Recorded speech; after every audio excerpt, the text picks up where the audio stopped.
what's going on, everybody? Welcome back to the channel. Today I want to talk about scents and attractants. Let's have a conversation about this because I get this question a lot. You know, do I believe in attractants or scents, and in what situations do I use them in?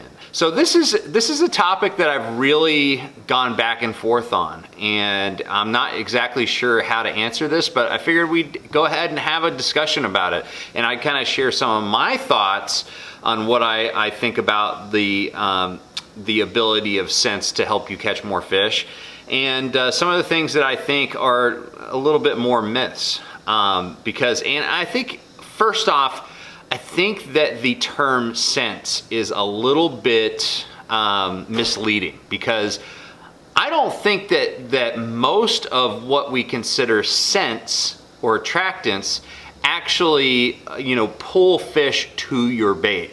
I honestly think because most of these attractants are oil-based, which means that they're hydrophobic just from the fact that they're oil-based, means that they're probably not pulling fish from long distances. Now, there's a lot of great,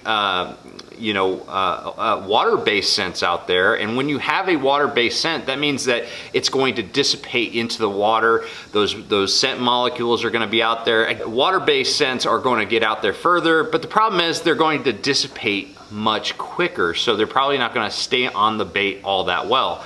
While oil-based scents or attractants again are hydrophobic. They're going to kind of stick to the bait a whole lot better, but they're not probably going to disperse into the water column and really attract fish. So I wouldn't consider them attractants. I wouldn't even consider them scents, really, because again, a fish's sense of smell is way more complex than a human being's sense of smell, their olfactory sense.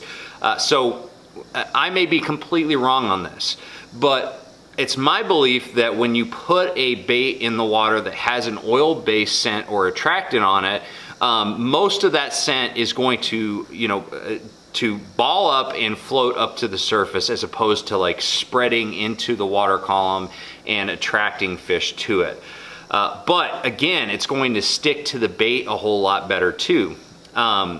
So really, when it comes to most scents, again, water-based ones, especially if I'm going up north and fishing for smallmouth, I may be using those a lot more, because I really do think that smallmouth specifically tend to be more susceptible to scents or attractants, and actually pull them to the baits. But again, water-based I think is way more effective at pulling fish to your lure or presentation. However, for other situations where I'm just trying to keep a fish holding on to my bait longer, such as fishing a jig, maybe I'm flipping and pitching and the fish just seem to be dropping it before I get a good hook set, that's when I use something like this, smelly jelly here. Smelly jelly, aside from having like the best smell ever, oh my gosh, you take a whiff of that in the morning, that'll wake you up. That's better than coffee right there. Honestly, I love the smell of this stuff, and I really do have a lot of confidence in a oil-based attractant for having fish hold on to your bait longer. So a lot of times, especially with jigs and flipping Laz-Tech baits such as a palmetto bugs, I want that fish to hold on to that bait for a longer period of time. So I will douse it, I'll dunk it in the smelly jelly, which is my favorite overall because it just sticks to that stuff pretty good. And I'll do this multiple times, but I've really seen a huge difference in the amount of fish that I can put in the boat when the bite is a little bit tougher. When those fish, a lot of times you go out there and you can't shake those fish off, and they're easy to get in the boat. But other times, as soon as you lift up that rod, you feel that fish just drops that bait. But with a scent like Smelly Jelly, which I'm not sponsored by this brand at all, this is just one I prefer. I'll douse that bait, I'll dunk it into this stuff, and they definitely hold on to it. So for keeping fish locked onto your bait longer, I really do think that these attractants, or what I call flavors, really do allow you to get better hooking and landing percentages, okay, for those situations. But honestly, I don't think that the fish are traveling long distances because of the smell of these oil-based attractants, because I don't think that they disperse into the water enough to be able to do that. But again, I don't know the science, but that is my belief just from understanding, you know, oil and water, you know, they just don't mix. But I do think that there's a place in my boat for something like Smelly Jelly or some other oil-based attractant, or flavor as I call it.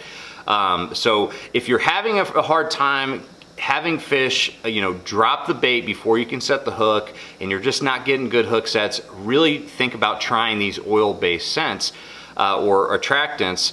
And then if you're looking to call fish from further away, if that is something that you think is really valuable, start thinking about more water-based scents. The only thing that you have to worry about there is having to constantly put more of that scent or attractant onto that bait, because that water-based, you know, those water-based solutions are going to just disappear very, very quickly. So anyways, those are just some thoughts that I have on scents and attractants or flavors. And so I want to hear what your thoughts are on this topic. Do you think that oil-based attractants or scents will actually attract fish from further away? Or do you think, just like me, that because they're hydrophobic by nature, that really they're better suited for just having the fish hold on to them longer? So I want to hear your opinion on the topic of scents and attractants. Thank you guys for watching. Make sure you like, share, subscribe, and I'm going to see you out on the water. I'll probably be sniffing this. Oh yeah.